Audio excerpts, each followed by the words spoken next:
The girl never uses public transportation when she goes out, because all she needs is 2 rice stalks with a wild duck mom, and she can ride it across the river. It is not that the duck is big, it is just that the girl is very small. Her name is Binchoutan. She lives alone in an old house deep in the mountains. This blanket full of holes is her most valuable possession. Since her grandma passed away, the ribbon on her back has always been crooked. She goes to the city to work every day, even though she lives alone. She always turns back and says goodbye before leaving.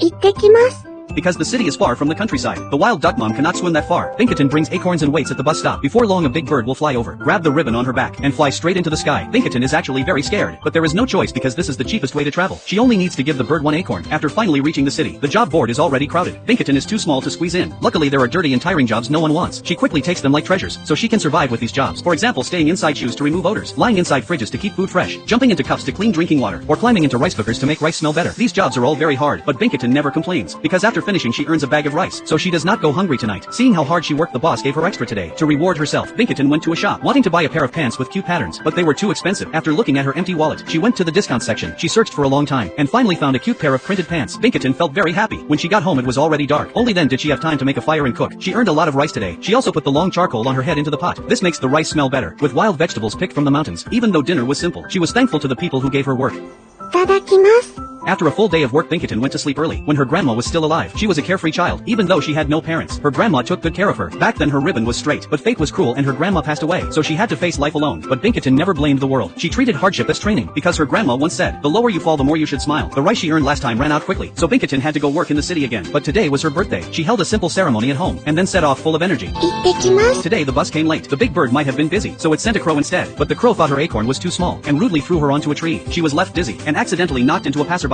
so she quickly stood up and apologized. ごめんなさい。 The little girl did not blame her, and seeing Binchoutan's injured leg, she kindly took out herbs to treat it. This was how Binchoutan made her first friend. After they arrived in the city, Charcoal was also very small like Binchoutan, and could not squeeze into the crowd at the job board. But she was smart. She asked Binchoutan to take off her hairband, then wrapped it with tape, carried Binchoutan on her back and rushed into the crowd, and stuck the job notice onto it. This way they finally got a less tiring job. They did not work in the same place, so they split up. After a hard day, Binchoutan finally earned a bag of rice, just as she happily headed home. She tripped over a piece of bamboo. All the rice spilled onto the ground. Binchoutan felt very wronged. Tears started to well up, because rice mixed with dirt cannot be eaten. Luckily Charcoal arrived. She helped Binchoutan gather the rice, and used her clever idea again. Charcoal brought a sieve from home, because rice grains are bigger than dust. The rice was separated successfully. After finishing, Charcoal invited Binchoutan to her home, but as soon as she entered, she received birthday wishes from Charcoal's whole family. This deeply moved Binchoutan. It had been a long time since anyone celebrated her birthday. It turned out during the day when they were pushed down. Charcoal picked up the birthday card Binchoutan wrote for herself, so she prepared this surprise. Charcoal made many candles from bamboo she invented, and lit them one by one. The warm candlelight warmed the room, and also warmed Binchoutan's lonely heart. From this day on she was no longer alone.